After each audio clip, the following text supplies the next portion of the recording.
नमस्कार दोस्तों, कैसे हैं आप। आई होप कि आप सब अच्छे होंगे। दोस्तों, स्वागत है आपका आपकी यूट्यूब चैनल सुपर टीच में। दोस्तों, छत्तीसगढ़ उच्च शिक्षा विभाग द्वारा अतिथि व्याख्याता नीति 2024 जारी कर दी गई है। क्या है पूरी नीति, क्या चीज़ें इसमें है इम्पॉर्टेंट, वो सारी चीज़ें हम इसमें डिस्कस करेंगे। वीडियो अंत तक ज़रूर देखिएगा, सारी चीज़ें क्लियर होगी क्या है क्या नहीं। तो इसमें सबसे पहले ये जो सूचना जारी की गई है, ये जो नीति जारी की गई है, वो है राज्य शासन द्वारा अतिथि व्याख्याता नीति 2024, जो कि मंत्रिपरिषद के समक्ष प्रस्तुत कर उक्त नीति पर दिनांक 19 जून 2024 द्वारा अनुमोदन प्राप्त किया गया है। अतः अतिथि व्याख्याता नीति 2024 तत्काल प्रभाव से लागू किया जाता है। अब क्या है नीति, वो हम एक एक करके देखने वाले हैं। दोस्तों, प्रस्तावना में क्या चीज़ें हैं,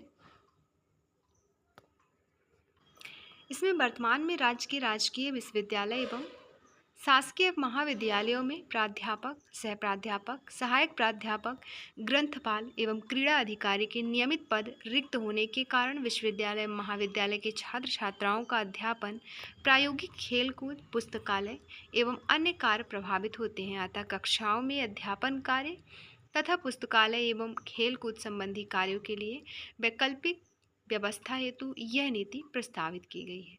इस नीति के तहत महाविद्यालयों एवं विश्वविद्यालयों में नियमित रिक्त पदों के विरुद्ध न्यूनतम शैक्षिक अर्हताधारी आवेदकों के उपलब्ध होने की स्थिति में अतिथि व्याख्याता, अतिथि ग्रंथपाल एवं अतिथि क्रीड़ाधिकारी की व्यवस्था की जा सकेगी। एवं निर्धारित न्यूनतम शैक्षिक अर्हताधारी आवेदकों के उपलब्ध न होने की स्थिति में अतिथि शिक्षण सहायक, अतिथि ग्रंथालय सहायक एवं अतिथि क्रीड़ा सहायक की व्यवस्था की जाएगी। इस नीति में आगे की कणिकाओं में अतिथि व्याख्याता, अतिथि ग्रंथपाल, अतिथि क्रीड़ा अधिकारी एवं अतिथि शिक्षण सहायक, अतिथि ग्रंथालय सहायक तथा अतिथि क्रीड़ा सहायक को संबोधन हेतु अतिथि व्याख्याता एवं अन्य उल्लेखित किया जाएगा। इस नीति के अंतर्गत उल्लेखित रिक्त पद का तात्पर्य सीधी भर्ती के रिक्त पद से होगा। यह नीति छत्तीसगढ़ राज्य के अंतर्गत संचालित राजकीय विश्वविद्यालयों एवं शासकीय महाविद्यालयों के लिए वर्ष 2024 की शिक्षा सत्र से लागू होगी तथा आगामी आदेश तक प्रभावशील होगी। दोस्तों, आगे दिया है अतिथि व्याख्याता एवं अन्य के लिए रिक्त पदों की गणना। स्वीकृत नियमित प्राध्यापक, सहायक, सह प्राध्यापक, सहायक प्राध्यापक, ग्रंथपाल एवं क्रीड़ाधिकारी के रिक्त पदों के विरुद्ध अतिथि व्याख्याता, अतिथि ग्रंथपाल, अतिथि क्रीड़ा अधिकारी एवं अतिथि शिक्षण सहायक, अतिथि ग्रंथालय सहायक एवं अतिथि क्रीड़ा सहायक रख सकते हैं। इनके लिए पृथक से कोई पद स्वीकृत नहीं होंगे। प्रत्येक शिक्षा सत्र में किसी विश्वविद्यालय महाविद्यालय में नियमित शिक्षकों के स्वीकृत पदों क्रमशः प्राध्यापक, सह प्राध्यापक, सहायक प्राध्यापक, ग्रंथपाल एवं क्रीड़ा अधिकारी के रिक्त पदों की संख्या उस शिक्षा सत्र के लिए अतिथि व्याख्याता एवं अन्य के लिए रिक्त पदों की संख्या मानी जाएगी। नेक्स्ट है, किंतु सभी रिक्त पदों के विरुद्ध विज्ञापन जारी करना अनिवार्य नहीं होगा, अपितु अध्यापन की आवश्यकता एवं अध्ययनरत विद्यार्थियों की संख्या के आधार पर विश्वविद्यालय अनुदान आयोग के मापदंड एवं निर्धारित वर्कलोड के अनुसार विज्ञापन जारी किया जाएगा। अगला है विज्ञापन आमंत्रण की प्रोसेस क्या रहेगी। तो अतिथि व्याख्याताओं एवं अन्य की व्यवस्था हेतु एक समिति का गठन किया जाएगा, ठीक है, जिसमें 5 से 6 सदस्य शामिल होंगे। इन 5 सदस्य या 6 सदस्यों को मिलाकर एक समिति बनाई जाएगी। समिति में इसके अध्यक्ष कौन होंगे, जो होते हैं उनके द्वारा चूज किया जाएगा, जो कि अध्यक्ष होंगे, और एक एक सदस्य अनुसूचित जाति, जनजाति और अन्य पिछड़ा वर्ग तथा एक महिला वर्ग से होंगे। यदि उपरोक्त श्रेणी के सदस्य कार्यरत ना हो तो छूट प्राप्त होगी। अगला है, समिति द्वारा रिक्त पदों की गणना कर विषयवार अतिथि व्याख्याता एवं अन्य हेतु विज्ञापन तैयार किया जाएगा। तो रिक्त पदों की गणना किसके द्वारा की जाएगी, इन्हीं 5 या 6 सदस्यों की जो समिति बनाई गई है उनके द्वारा। इसके बाद सब्जेक्ट वाइज अतिथि व्याख्याताओं के लिए विज्ञापन जारी किया जाएगा। अगला है रिक्त पदों हेतु जारी किए जाने वाले विज्ञापन एक संक्षिप्त विज्ञापन होगा जिसे राज्य स्तरीय 2 समाचार पत्रों में प्रकाशित करना होगा। इसके अतिरिक्त विस्तृत विज्ञापन का प्रकाशन विश्वविद्यालय महाविद्यालय के नोटिस बोर्ड पर विश्वविद्यालय या महाविद्यालय की वेबसाइटों में किया जाएगा।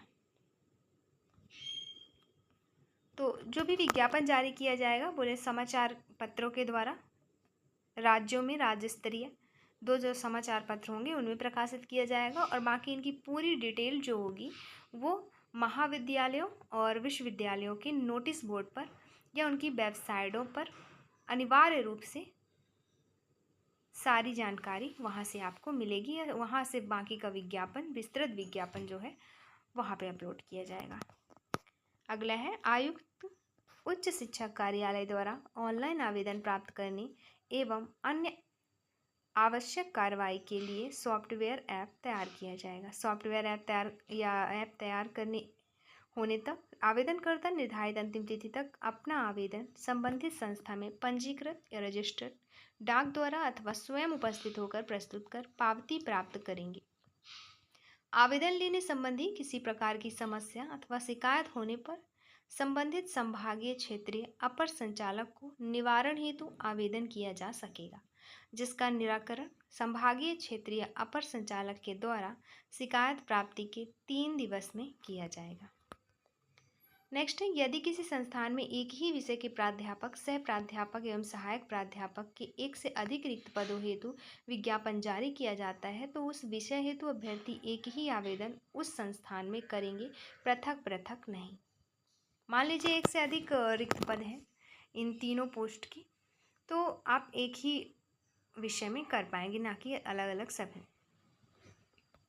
संबंधित विषय की मेरिट सूची में वरीयता के क्रमानुसार ही प्राध्यापक सह प्राध्यापक एवं सहायक प्राध्यापक के पद पर की व्यवस्था की जाएगी। आवेदन पत्रों का संधारण, परीक्षण एवं वरीयता सूची तैयार करने की प्रोसेस क्या रहेगी, तो वो रहेगी पहला, विज्ञापन अनुसार निर्धारित अंतिम तिथि तक प्राप्त आवेदन पत्रों को समिति द्वारा पंजीबद्ध किया जाकर पंजी को सत्यापित किया जाएगा। फिर समिति द्वारा प्राप्त आवेदन पत्रों की जांच करके कर्णिका 6 के प्रावधान अनुसार मेरिट सूची तैयार की जाएगी। फिर मेरिट सूची का प्रकाशन नोटिस बोर्ड या वेबसाइट में किया जाएगा। प्रकाशन दिनांक से 3 दिवस के भीतर दावा आपत्ति आमंत्रित की जाएगी, जिसका निराकरण समिति द्वारा 2 दिवस के अंदर किया जाएगा। फिर अंतिम सूची का प्रकाशन नोटिस बोर्ड या वेबसाइट पर किया जाएगा तथा संबंधितों को भी सूचित किया जाएगा। इसके लिए शैक्षणिक, ग्रंथालय संचालन, क्रीड़ा संबंधित अनुभव का लाभ का प्रावधान होगा। अनुभव प्राप्त करने के लिए एक शैक्षणिक सत्र में न्यूनतम 5 माह कार्य किया जाना अनिवार्य होगा। फिर यदि अतिथि व्याख्याता एवं अन्य की विगत सत्र में किसी विश्वविद्यालय या महाविद्यालय आवेदित महाविद्यालय में अध्ययन या अध्यापन एवं अन्य किसी प्रकार की शिकायत सही पाए जाने, संतोषजनक नहीं पाए जाने की स्थिति में सेवाएं समाप्त की गई हो तो उनके आवेदन पर आगामी 2 शैक्षणिक सत्रों तक विचार नहीं किया जाएगा। फिर आवश्यक शैक्षणिक योग्यता एवं अन्य अर्हता यहाँ पे देखने वाले हैं। दोस्तों, अतिथि व्याख्याता, अतिथि ग्रंथपाल एवं अतिथि क्रीड़ा अधिकारी को कार्य करने के लिए न्यूनतम शैक्षणिक अर्हता विश्वविद्यालय अनुदान आयोग, विश्वविद्यालय और महाविद्यालय में शिक्षकों और अन्य शैक्षणिक कर्मचारी की नियुक्ति हेतु न्यूनतम अर्हताएं तथा उच्चतर शिक्षा में मानकों के रखरखाव हेतु अन्य उपाय विनियम 2018 के प्रावधानों के अनुरूप होगी।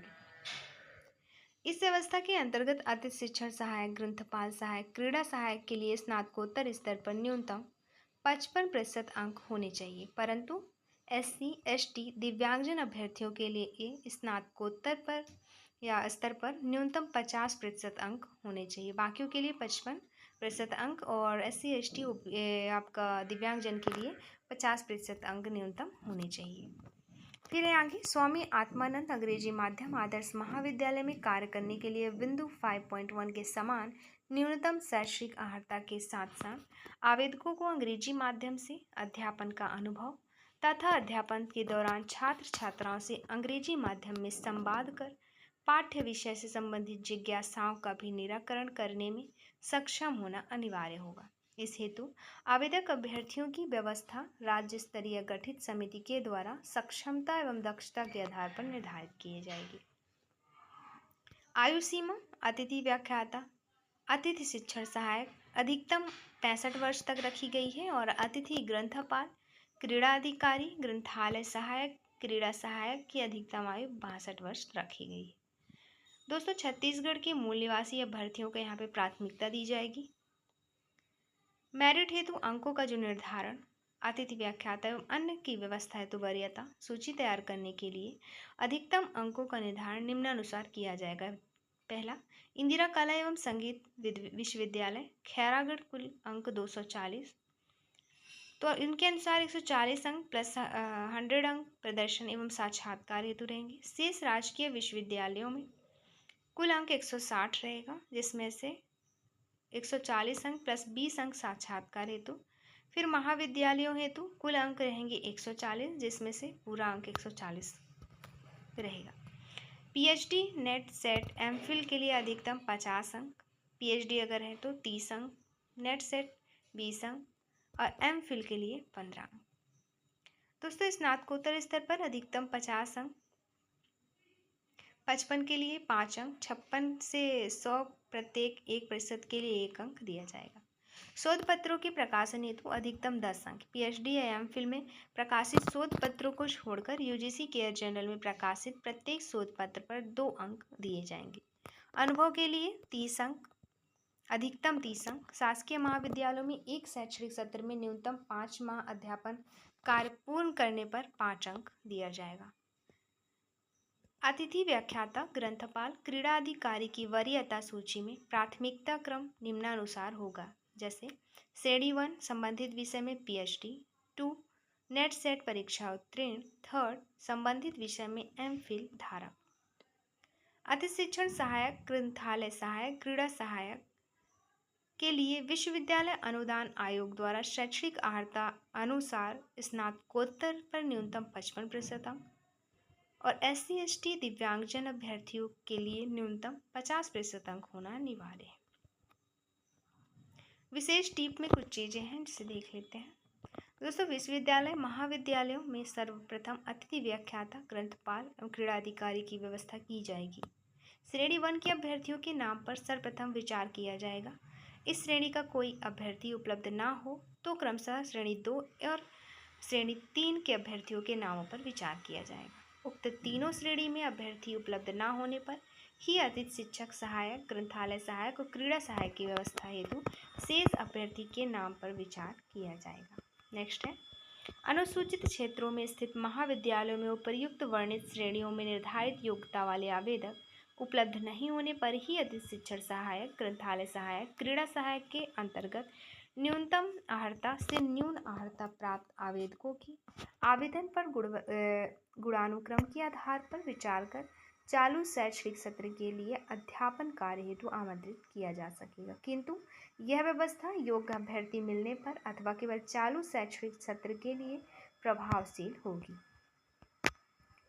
नेक्स्ट है, अतिथि व्याख्याता एवं अन्य द्वारा यदि चालू शिक्षा सत्र में उच्च शैक्षणिक अर्हता अर्जित की जाती है तो समिति द्वारा संबंधित मार्कशीट या उपाधि का सत्यापन करने के दिनांक से वरीयता क्रम में संशोधन एवं बढ़े हुए मानदेय के लाभ की पात्रता होगी। इस हेतु संस्था प्रमुख के समक्ष प्रमाण सहित आवेदन प्रस्तुत करना अनिवार्य होगा।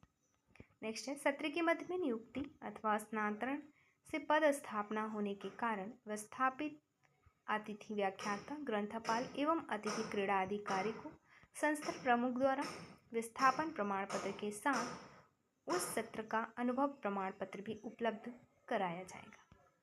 नेक्स्ट है, प्रमाण पत्रों का सत्यापन और उनका अभिलेखीकरण। अब हम देखेंगे प्रमाण पत्रों का सत्यापन और उनका अभिलेखीकरण। चयनित अभ्यर्थियों को निर्धारित अवधि में उपस्थित होकर कार्यभार ग्रहण करना होगा।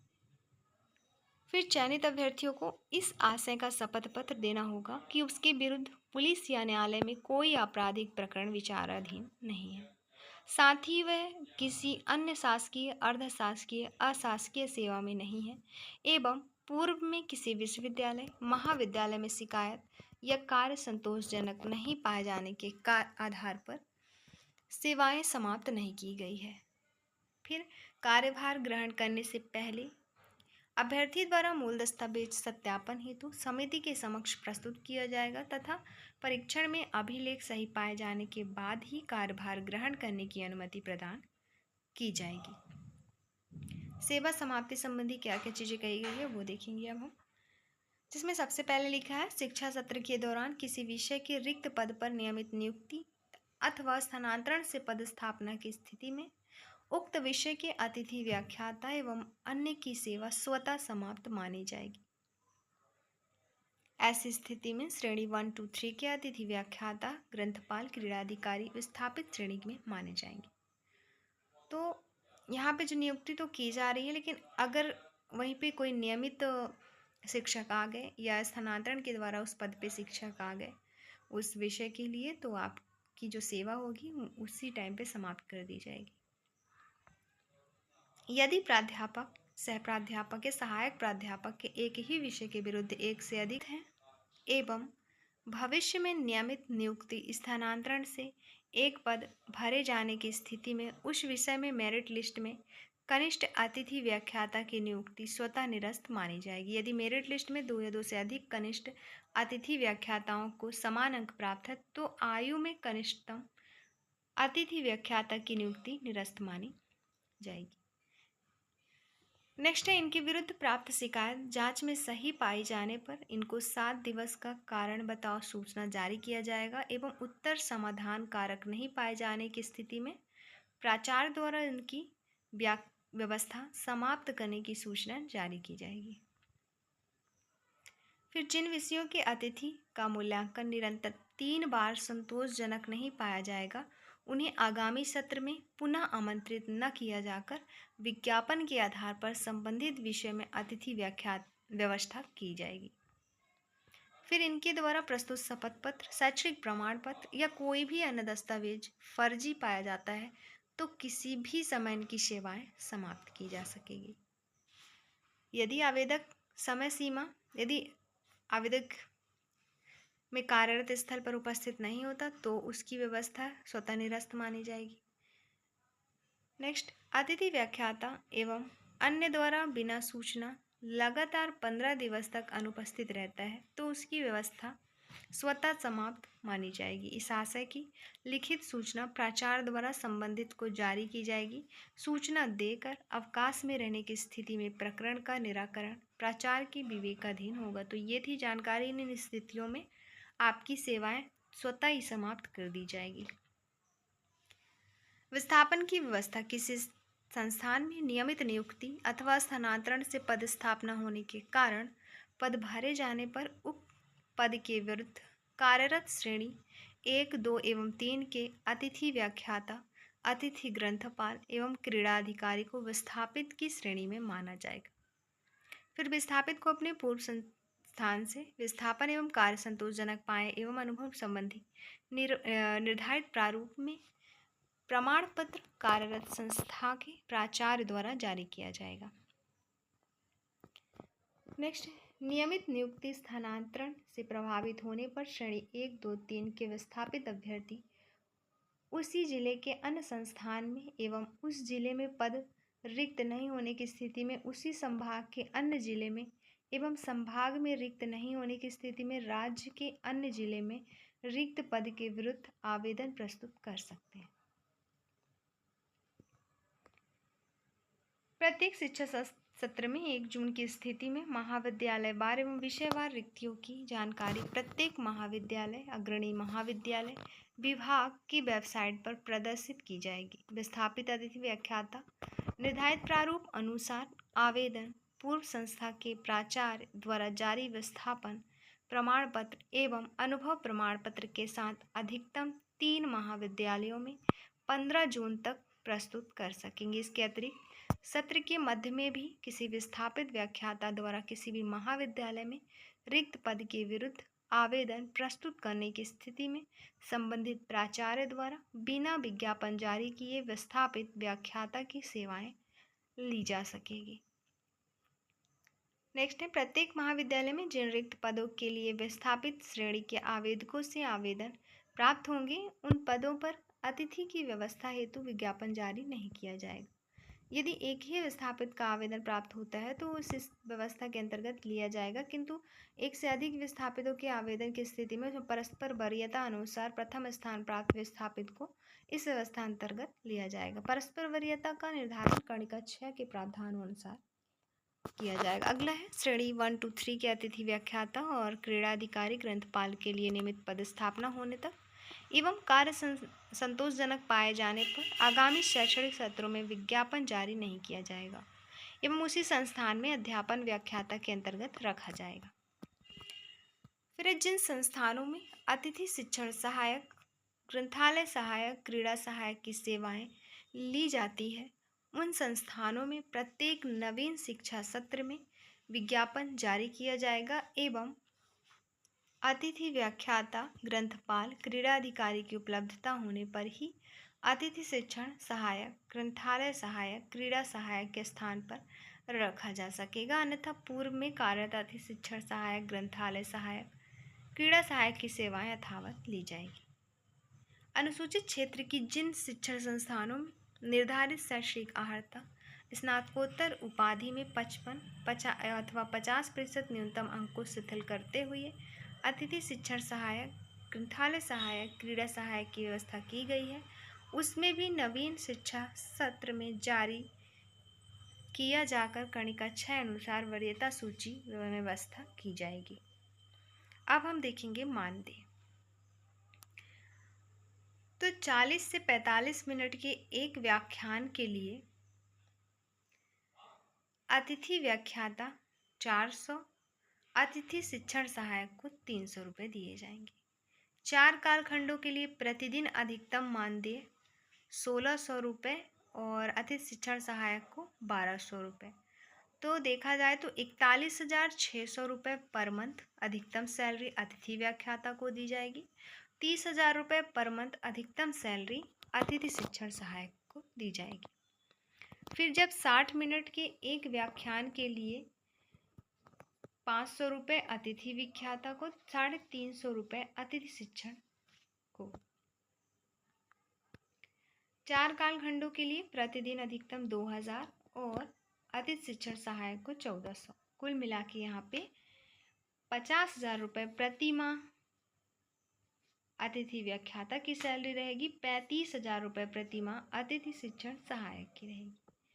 अब दैनिक मानदेय की विवरण की बात करें तो अतिथि ग्रंथपाल, अतिथि क्रीड़ाधिकारी दैनिक मानदेय जो 7 घंटे का कार्य करेंगे उनके लिए रहेगा 1600 रुपये प्रतिदिन अर्थात 40,000 रुपये प्रति माह अधिकतम, और अतिथि ग्रंथपाल सहायक और अतिथि क्रीड़ा सहायक को 1200 रुपये प्रतिदिन और 30,000 रुपये प्रति माह अधिकतम दी जाएगी।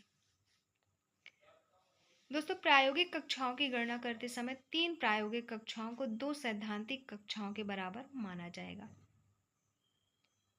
अतिथि ग्रंथपाल अधिकारी, ग्रंथालय सहायक, क्रीड़ा सहायक के लिए प्रतिदिन 7 घंटे का कार्य किया जाना अनिवार्य है। फिर महाविद्यालयों में अध्यापन हेतु शैक्षणिक कालखंडों के अतिरिक्त विद्यार्थियों के समुचित एवं चहुमुखी विकास की दृष्टि से अन्य गतिविधियों का संचालन एवं कार्यक्रमों का आयोजन भी किया जाता है। महाविद्यालयों में अतिथि व्याख्याताओं एवं अन्य से अध्यापन के अतिरिक्त कार्य यथा प्रवेश परीक्षा, छात्र संघ चुनाव, विभिन्न योजनाओं का संचालन, साहित्यिक एवं सांस्कृतिक कार्यक्रम, क्रीड़ा आदि गतिविधियां, युवा उत्सव, आंतरिक परीक्षाओं का संचालन एवं मूल्यांकन, नैक मूल्यांकन संबंधी कार्यों में भी सहयोग लिया जाएगा। इसके अतिरिक्त वे ट्यूटोरियल, रेमेडियल क्लासेस आदि में भी शिक्षण का कार्य करेंगे।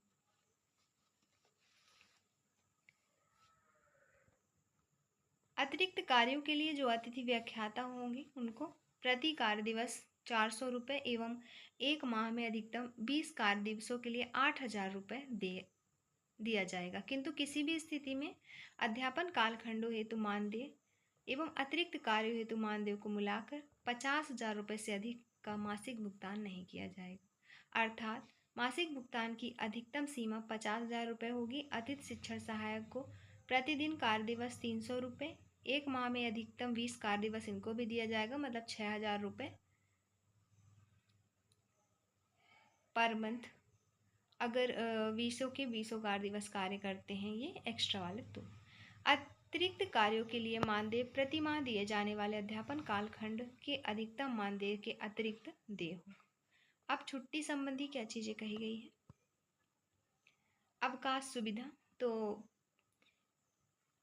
पीएचडी हेतु कोर्स वर्क शोध ग्रंथ कार्य पूर्ण करने के आवेदन पर अधिकतम 180 दिवस का अवैतनिक पीएचडी अध्ययन अवकाश स्वीकृत किया जाएगा। दूसरा, प्रसूति अवकाश अधिनियम 180 दिवस के लिए दिए जाएंगे। प्रसूति अवकाश अवधि के लिए किसी प्रकार का वेतन भुगतान नहीं किया जाएगा। संस्था प्रमुख द्वारा उक्त अवधि का वैतनिक प्रसूति अवकाश स्वीकृत किया जाएगा। अधिकतम 180 दिवस से अधिक अवकाश पर रहने की स्थिति में अतिथि व्याख्याता एवं अन्य को पुनः उसी महाविद्यालय में कार्यभार ग्रहण करने की पात्रता नहीं होगी, किंतु नया विज्ञापन प्रकाशित होने की स्थिति में नियमानुसार आवेदन की पात्रता होगी।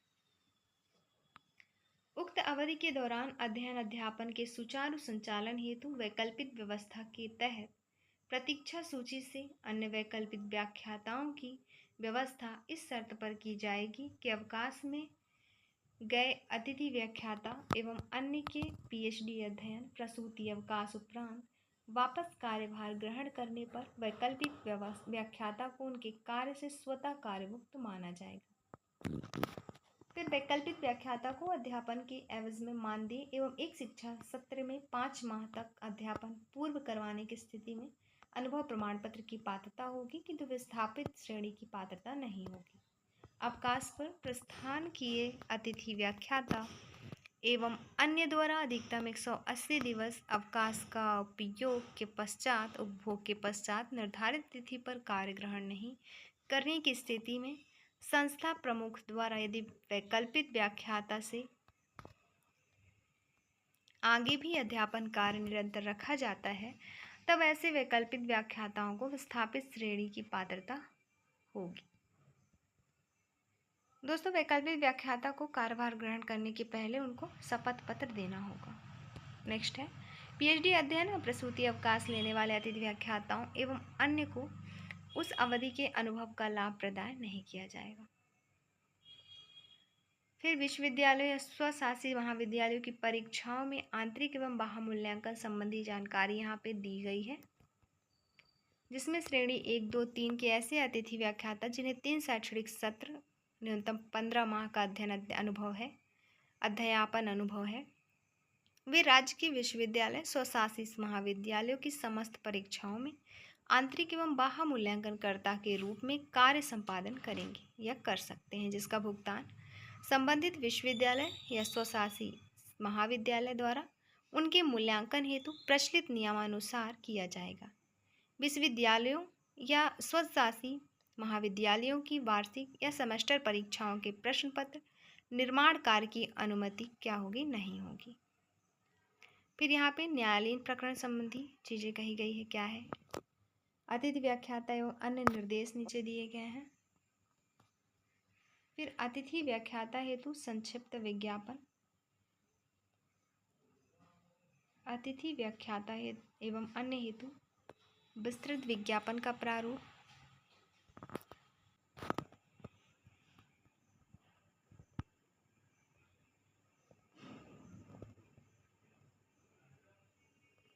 फिर आपका ये शपथ पत्र वगैरह का प्रारूप पूरा यहाँ पे। अतिथि व्यवस्था अंतर्गत मूल्यांकन का प्रारूप। तो ये थी पूरी इन्फॉर्मेशन अतिथि व्याख्याता नीति 2024 जो लागू की गई है, जारी की गई है, उससे संबंधित। दोस्तों, ऐसे ही नई जानकारी के लिए देखते रहें यूट्यूब चैनल सुपर टीच, और वीडियो को लाइक करें, चैनल को सब्सक्राइब करें। वीडियो देखने के लिए आपका बहुत बहुत शुक्रिया। इसकी पीडीएफ के लिए आप कमेंट में बता सकते हैं। अगर PDF चाहिए तो हम टेलीग्राम चैनल पे अपलोड करवा देंगे। टेलीग्राम चैनल की लिंक दी गई है जिसे आप ज्वाइन कर सकते हैं। डिस्क्रिप्शन बॉक्स में इसकी लिंक दी गई है। बाकी नई वैकेंसी से संबंधित नई इन्फॉर्मेशन भी इस चैनल के माध्यम से बताई जाती है। तो देखते रहें यूट्यूब चैनल सुपर टीच। धन्यवाद।